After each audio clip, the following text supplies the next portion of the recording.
ठीक है, तो ये पेंटोज फॉस्फेट पाथवे में भी जो है ग्लूकोज का यूज है। ऑक्सीडाइज HMP सेंट हम पढ़ेंगे आगे इसको। Pathway to yield 5 phosphate to yield ribose 5 phosphate for nucleic acid synthesis and NADPH also for reductive biosynthetic process। तो NADPH भी जो है आ रहा है कहां से? NADPH भी यहीं से डिराइव हो रहा है। ठीक है, तो NADPH फॉर्मेशन जो हो रहा है वो एक्चुअली हो रहा है NADP से। ठीक, NADP से। NADP is the oxidised form of NADPH। NADPH कहाँ लगता है? न्यूक्लिक एसिड सिंथेसिस में। ठीक है, NADPH is the oxidation reduction agent for the anabolic reaction, और NAD जो है कैटाबॉलिक रिएक्शन में।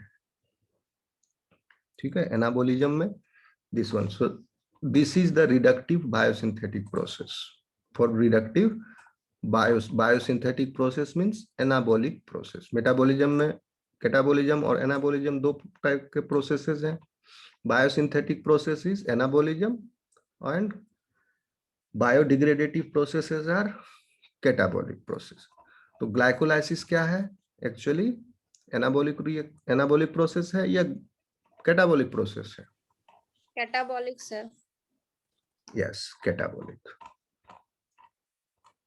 ठीक, चलो बढ़िया बात है, आप लोग को बायोकेमिस्ट्री समझ में आ रहा है। चलिए अब हम देखते हैं, ये तो ओवरऑल थोड़ा सा ब्रीफ में इंट्रोडक्शन दे रहे हैं। Organisms that do not have access to glucose from other sources must make it। इसीलिए अगर ग्लूकोज मीडियम में आप नहीं डालोगे किसी एक बैक्टीरियल कॉलोनी ग्रोथ में, सपोज अगार मीडियम पर ही ग्रो कर रहा है बैक्टीरिया, कोई ग्लूकोज नहीं दिया गया, तो बैक्टीरिया कहाँ से ला रहा है कार्बन स्टेट? पहले ग्लूकोज में कन्वर्ट कर रहा है, फिर ग्लाइकोलाइसिस भी हो रहा है उसी ग्लूकोज से। सो इसलिए लिखा हुआ है मस्ट मेक इट, एकदम आवश्यक है उसका बनाना। अगर उसके मीडियम में ग्लूकोज नहीं है तो। आपके फूड मीडियम में ग्लूकोज है, इसीलिए ग्लूकोज कितना जरूरी है आप सोच लो। आपके खाना में ग्लूकोज है? खाते हो glucose? Yes, sir. Yes, sir. Yes sir. Large amount of carbohydrate you eat daily. रोटी में भी है स्टार्च, चावल में भी है। ओके, तो ये सब जो है ब्रेक डाउन डाइजेशन होके क्या हुआ? ब्रेक डाउन हुआ, डाइसेक्राइड बना इंटेस्टाइन में, डाइसेक्राइड माल्टेज से डिग्रेड हाइड्रोलाइज हो गया और ग्लूकोज जो है इंटेस्टाइन में एब्जॉर्ब हो गया सब। तो आप ग्लूकोज बना नहीं रहे हो, आप ग्लूकोज कंज्यूम कर रहे हो बेसिकली बाहर से, और प्लांट जो है ग्लूकोज को बनाता है। Okay, so they must take it from outside. Those organisms which do not either produce it or do not take it from the outside medium। वैसे ऑर्गेनिज्म जो ना तो अपने अंदर बना रहे हैं और ना ही आउटसाइड मीडियम से ले रहे हैं, तो दोज ऑर्गेनिजम्स जो क्या होंगे, उनको उसका फेट वो जिंदा ही नहीं बचेगा। ठीक है, तो आउटसाइड मीडियम से वो लेगा अदर सब्सटेंसेस और उसको फिर ग्लूकोज में कन्वर्ट करेगा। तो photosynthetic organisms make glucose by first reducing atmospheric CO2 to trioses। क्या कर रहा था हम बताए ही हैं, CO2 का क्या हो रहा है? रिडक्शन हो रहा है, तभी ना कार्बोहाइड्रेट बन रहा है। CO2 का कार्बन फिक्सेशन, CO2 का रिडक्शन हो रहा है, तब कार्बोहाइड्रेट बन रहा था, बना प्लांट में CO2 का रिडक्शन से। अब carbohydrate is highly reduced form of CO2 you can say. Now this carbohydrate will be oxidized in your animal body, animal cell, reduced, तो फिर एनर्जी हार्वेस्ट करेगा। तो CO2 का रिडक्शन हो रहा है, एटमॉस्फेरिक CO2 का। 1 कार्बन कंपाउंड है CO2 से ट्रायोजेज में 3 कार्बन कंपाउंड, और फिर 2 ट्रायोजेज जुड़ जाएंगे तो एक हेक्सोज बन जाएगा। Then converting trioses to glucose. Non photosynthetic cell में कैसे हो रहा है glucose? Make glucose from simpler 3 and 4 carbon precursors by process of gluconeogenesis. Okay, अगर आउटसाइड मीडियम में ग्लूकोज नहीं है तो it will make the glucose from 3 and 4 carbon precursor available in the medium by the process of gluconeogenesis. अगर gluconeogenesis को stop कर दिया जाए और आउटसाइड मीडियम में ग्लूकोज भी ना दो, then the organism will die, effectively reversing glycolysis in a pathway that uses many of the glycolytic enzymes। तो बेसिकली क्या है ग्लूकोनियोजेनेसिस? कुछ कुछ स्टेप इसके उल्टे हैं ग्लाइकोलाइसिस के से। तो सपोज अगर ग्लूकोनियोजेनेसिस में if the pyruvate is getting converted into the glucose, तो ग्लाइकोलाइसिस उल्टा डायरेक्शन में जाएगा कि नहीं?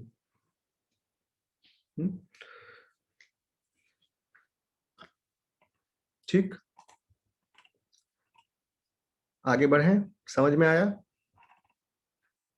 Yes, sir. Yes, sir. Okay, so here we will describe the individual reaction of glycolysis, gluconeogenesis and pentose phosphate pathway and the functional significance of each pathway. We will also describe various metabolic fates of the pyruvate produced by the glycolysis.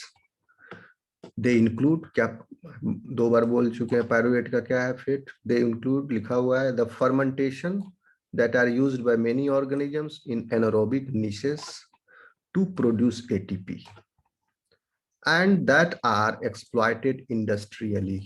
आप अब उसको industrially exploit भी कर रहे हो, use कर रहे हो fermentation process को for the production of ethanol as source of ethanol, lactic acid and other commercially useful products।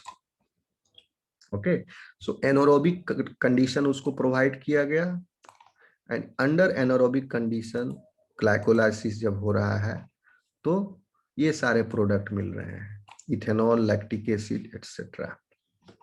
And we look at the pathways that feed various sugars from mono, di and polysaccharides into glycolytic pathway। ये syllabus में नहीं है आपका, ठीक? चलिए अब glycolysis start कर रहे हैं, चलें आगे। कुछ सवाल है, किसी को कुछ पूछना है? No, sir. Okay, so glycolysis is the word derived from the Greek letter word that is glykis, Glykys, glykis. Glykis means sweet and lysis means splitting or sugar, so splitting of sugar is glycolysis in its literal meaning। तो पहले इस तरह से नाम दिया गया।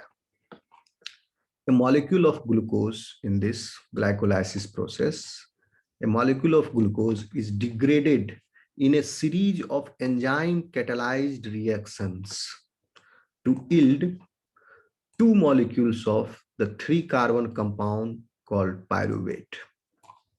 So glycolysis is the series of reactions catalyzed by the enzymes, and for each stages different enzyme is there, and as a result of which, as a series of these reactions, there are 10 reactions, 10 steps. At the end of these 10 steps you obtain 2 molecules of, क्योंकि start हुआ glucose से 6 molecule,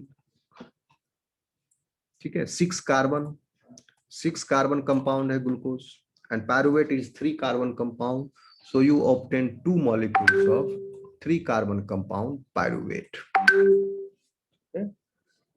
क्या हुआ, message आ रहा है? Who is saying good evening now?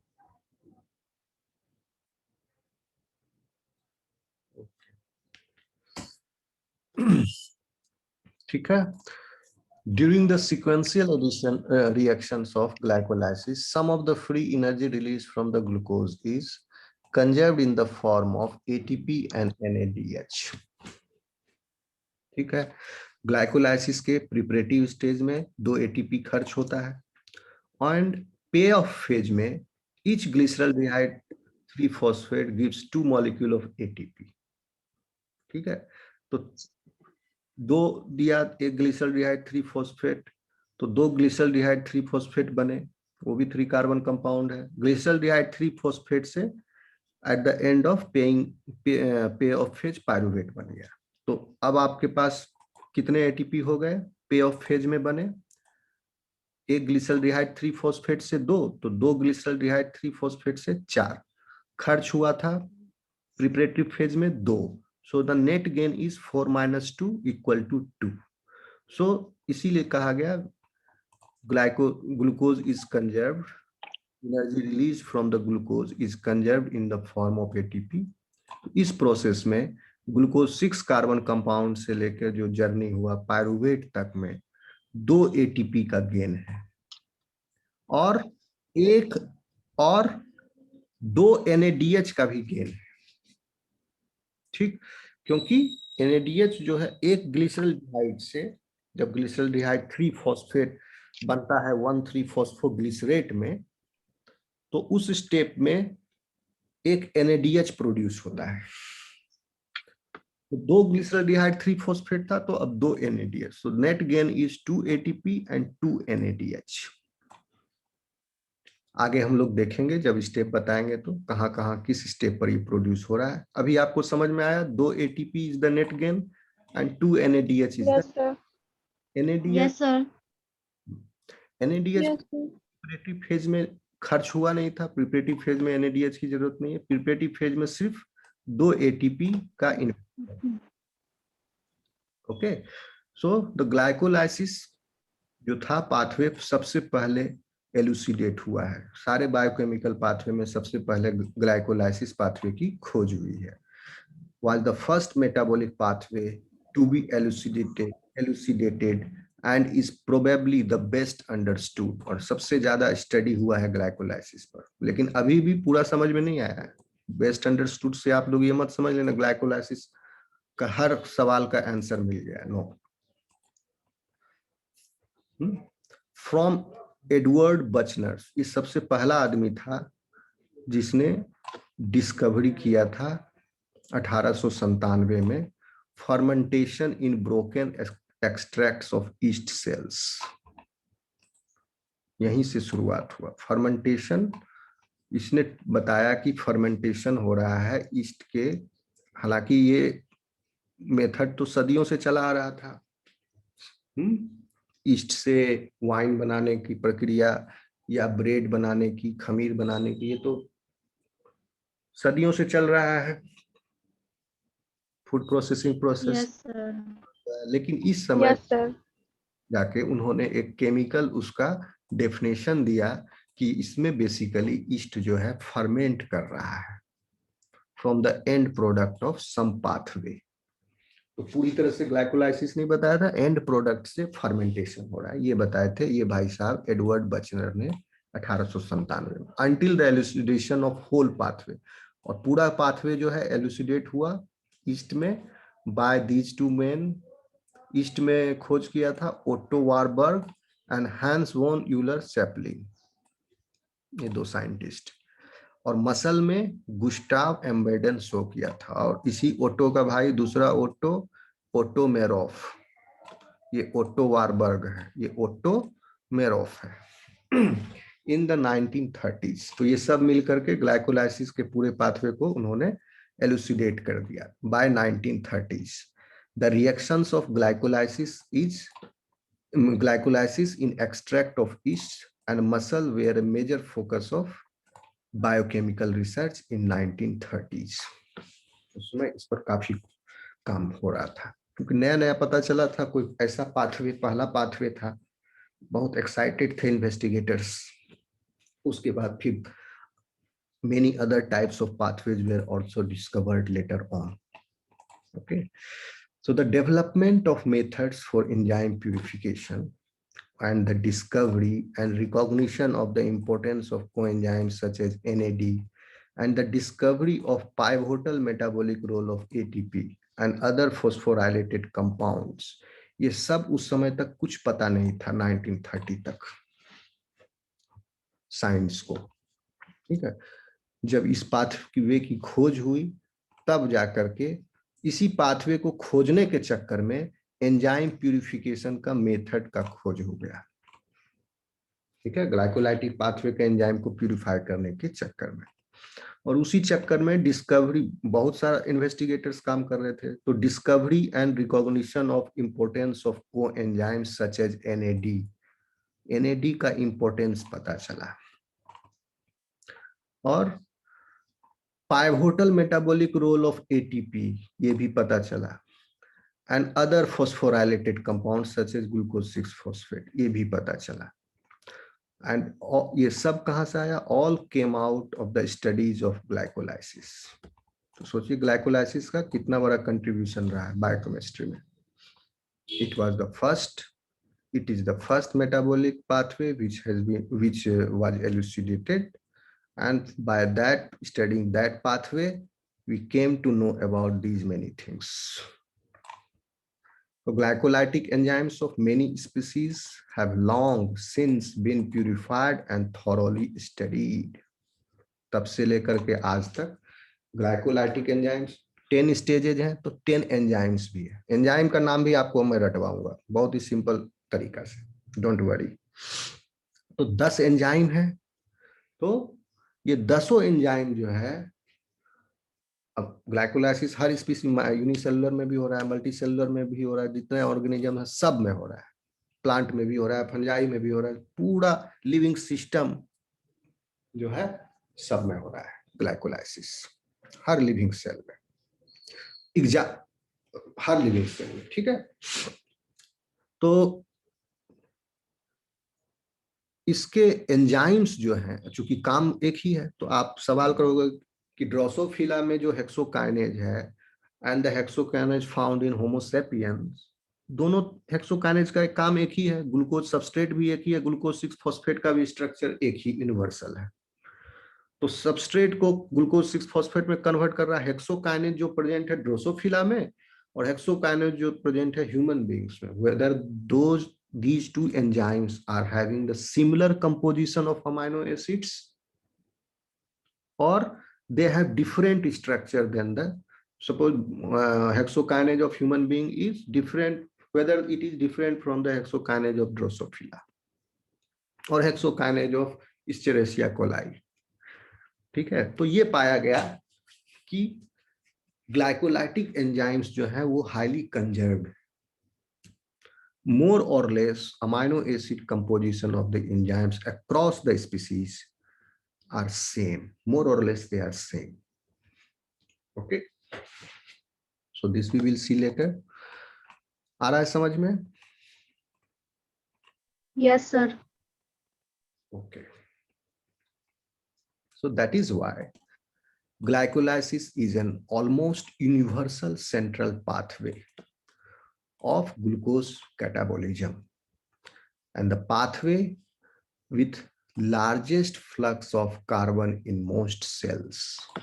Carbon का flux, influx and outflux, influx मतलब carbon घुसा, आउटफ्लक्स मतलब कार्बन निकला। तो ग्लूकोज ग्लाइकोलाइसिस में कार्बन घुसा 6 कार्बन ग्लूकोज के रूप में, ग्लूकोज बना और अदर टाइप ऑफ मेटाबॉलिक से भी, मेटाबोलाइट से भी, और निकला क्या? 2-3 कार्बन कंपाउंड, 2 पायरुवेट। तो जितना कार्बन घुसा उतना कार्बन निकल भी गया। तो इस पाथवे में सबसे ज्यादा कार्बन का फ्लक्स हो रहा है। The glycolytic breakdown of glucose is the sole source of metabolic energy. अब इस पर भी आप गौर कीजिए, glycolytic breakdown of glucose is the sole source of metabolic energy in some mammalian tissue and cell types such as erythrocytes, renal medulla, brain and sperm, for example. So in multicellular organism, even under aerobic condition also, glycolytic breakdown is energy obtained from the glycolysis is the major supplier or the major source of energy, ठीक है। जैसे erythrocytes में glycolysis होता है, Krebs cycle नहीं होता है, erythrocytes is divide of any organelle, nucleus भी नहीं होता तो माइटोकॉन्ड्रिया ही नहीं है। तो एरिथ्रोसाइट जो 120 दिन जिंदा रहता है वो अपना एनर्जी सिर्फ ग्लाइकोलाइसिस से प्राप्त करता है, ठीक है। सिर्फ 2 एटीपी ग्लाइकोलाइसिस के अंत में उसको मिलते गया। रीनल मेडुला के सेल्स में भी सिर्फ ग्लाइकोलाइसिस से होता है। ब्रेन सेल्स में भी, यहाँ पर थोड़ा सा अभी research is not complete yet, क्योंकि ब्रेन सेल न्यूरॉन्स जो हैं they are terminally differentiated cell, और न्यूरॉन्स में लंबा लंबा एक्सॉन है,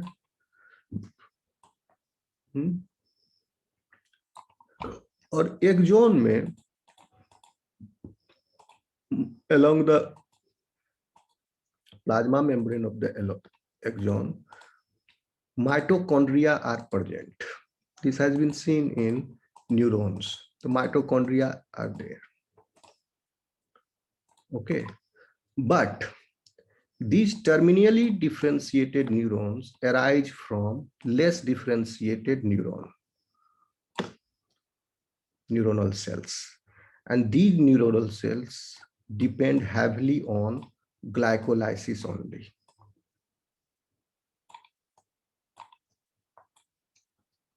Okay, so these type of brain cells. That is why, और अगर आप एक तरह से देखोगे कि ग्लूकोज का यूटिलाइजेशन सबसे ज्यादा कहां पर हो रहा है, किस ऑर्गन में, अगर आप स्टडी करो ह्यूमन बॉडी में, then you will find that 20% of the glucose is used in कहां पर, ब्रेन में, ब्रेन सेल्स।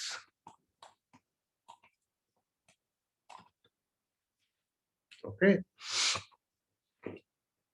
अगर एक रेडियो एक्टिव आइसोटोप से लेबल कर दिया जाए ग्लूकोज को, और उसके बाद पेट स्कैन करके देखा जाए तो you will find the dark region in the brain. That means brain is heavily dependent on glucose and it is actively utilising glucose. 20% of glucose is खर्च हो रहा है ब्रेन के द्वारा। समझ में आया? आगे बढ़े। Yes sir. Okay. Even in the sperm also, for the sperm motility, the ATP comes from the glycolytic breakdown of glucose and ATP is generated.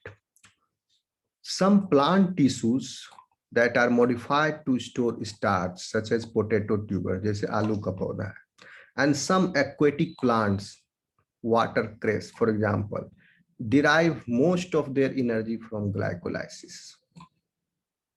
Okay, some plant tissues that are modified to store starch. Okay, वो tissue जिसमें starch, जैसे आलू हो गया, आलू पूरा का पूरा खा रहे हो, आलू में जो सेल है उसमें सब क्या हो रहा है, सिर्फ ग्लाइकोलाइसिस से ही अपना एनर्जी ले रहा है, यानी ग्लूकोज को वो बचा रहा है, खर्च नहीं कर रहा है। ओके, और फिर जो एंड प्रोडक्ट होगा pyruvate, that will be again condense into the starch. Many anaerobic microorganisms are entirely dependent on glycolysis. और एनारोबिक माइक्रोऑर्गेनिज्म के पास तो सिर्फ एक ही रास्ता है एनर्जी ऑब्टेन करने का, ग्लाइकोलाइसिस। ओके, एरोबिक ऑर्गेनिज्म के पास क्या रास्ता है एनर्जी ऑब्टेन करने का, ग्लाइकोलाइसिस तो होगा ही, ग्लाइकोलाइसिस के बाद क्रेब्स साइकिल, फिर electron transport chain,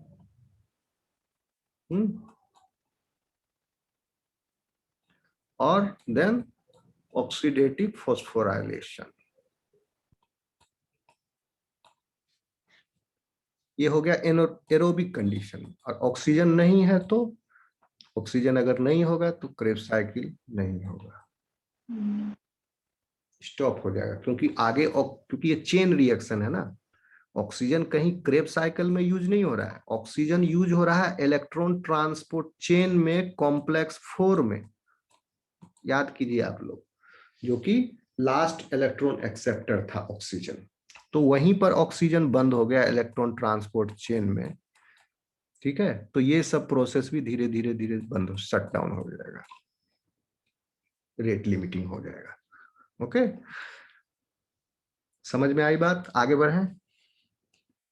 yes sir. Yes sir. अब देखिए मैं बहुत समराइज करके पढ़ा रहा हूं, आप लोग को कुछ भी सवाल हो कहीं तो आप पूछिए।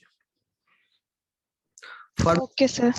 फर्मेंटेशन इज ए, और इसको देख के इसलिए पढ़ा रहा हूं क्योंकि मेरा थोड़ा मेमोरी का प्रॉब्लम है। अगर हम 10 पॉइंट, हमको पता सब है, 10 पॉइंट हम अगर आपको बताने जा रहे हैं, अगर ना देखूं मैं तो 10 पॉइंट में जो 6 पॉइंट बता पाऊंगा, 4 भूल जाऊंगा। तो इसलिए मैं चाहता हूं सारा पॉइंट्स आपको बता दिया जाए और आप लोग सवाल पूछो, फिर मैं उसको एक्सप्लेन कर दूंगा। ओके सर इसको ईएमपी पाथवे भी कहते हैं ना सर?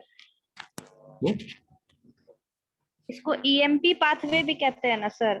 ग्लाइकोलाइसिस को? Yes sir. यस। लेकिन सर पार्टनर्स का तो नाम कहीं नहीं आया, एक साइंटिस्ट पार्टनर्स। फार्नर देखो,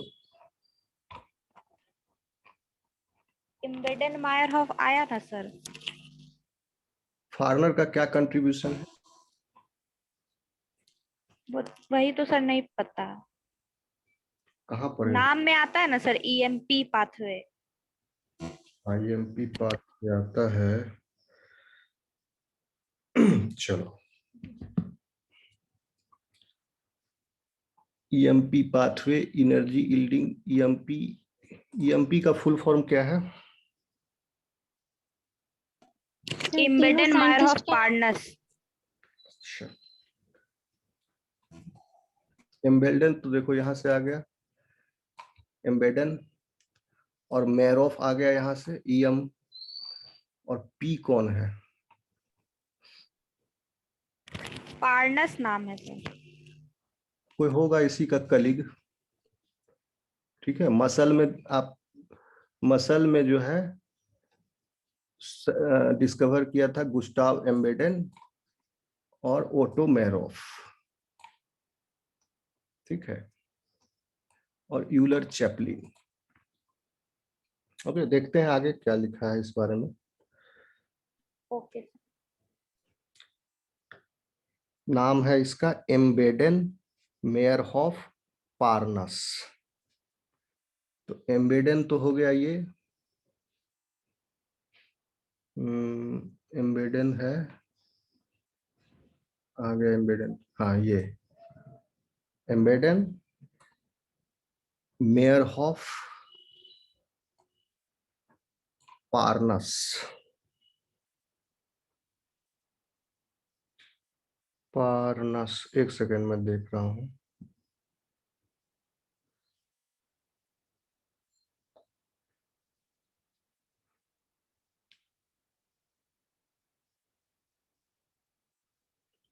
Who was Parnas?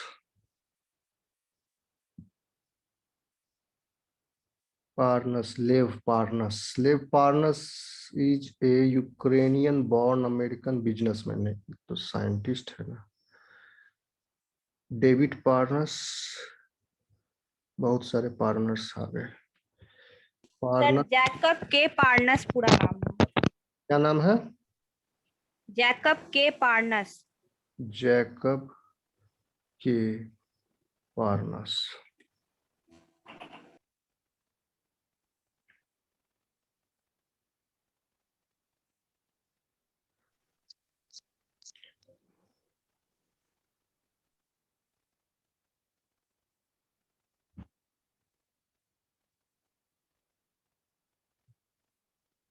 Jacob Parnas TikTok पर मिल रहा है, जैकब पार्नस। अच्छा चलो, मैं इसको आऊंगा थोड़ा सर्च करके। एनीवे चलो ये आगे पढ़ते हैं इसको। Okay.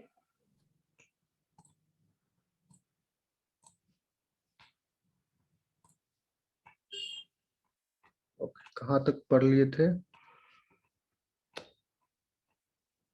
entirely dependent. Fermentation. Okay. fermentation is a general term. Fermentation is a general term. ये तो हो गया फर्स्ट वाला पाथ फेट उसका, नहीं फर्स्ट वाला फेट नहीं, एक सिर्फ ग्लाइकोलाइसिस तक ही बताया है, एनर्जी कौन कौन ऑब्टेन कर रहा है सिर्फ ग्लाइकोलाइसिस से। और फर्मेंटेशन जो है general term for anaerobic degradation of glucose और other organic nutrients to obtain energy. Okay, तो conserve as ATP, ATP generate होता है इसमें भी, because living organisms first arose in an atmosphere without oxygen. पहले एनारोबिक कंडीशन था earth पर। Anaerobic breakdown of glucose is probably the most ancient biological mechanism for obtaining energy from organic fuel molecules. Anaerobic condition में glycolysis develop हुआ. And as genome sequencing of a wide variety of organisms has revealed, some archaea and some parasitic microorganisms lack one or more enzymes of glycolysis but retain the core of the pathway. ठीक, मतलब इसमें in archaea and some parasitic organisms all 10 steps are not there, some are lacking, but the core of the pathway is retained, so they presumably carry out variant form of glycolysis. In the course of evolution, the chemistry of this reaction sequence has been completely conserved.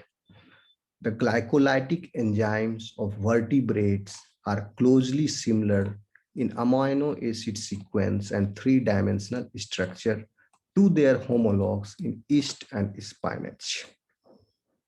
हम बताया ही आपको, in the course of evolution जो है glycolytic enzymes जो vertebrates में है हम लोगों में, वो they are similar in amino acid sequence and three-dimensional structure to their counterpart. जैसे हेक्सोकाइनेज का तो हेक्सोकाइनेज उसका भी, इसीलिए उसका जो होमोलॉग है तो उससे सिमिलर है। वर्टिब्रेट्स का किससे, ईस्ट से, ईस्ट हो गया फंजाई और स्पाइनेज हो गया प्लांट किंगडम। यानी मल्टी सेलुलर में ईस्ट तो यूनिसेलुलर है, ठीक है, बट यूकैरियोट, तो ये सारे यूकैरियोट्स में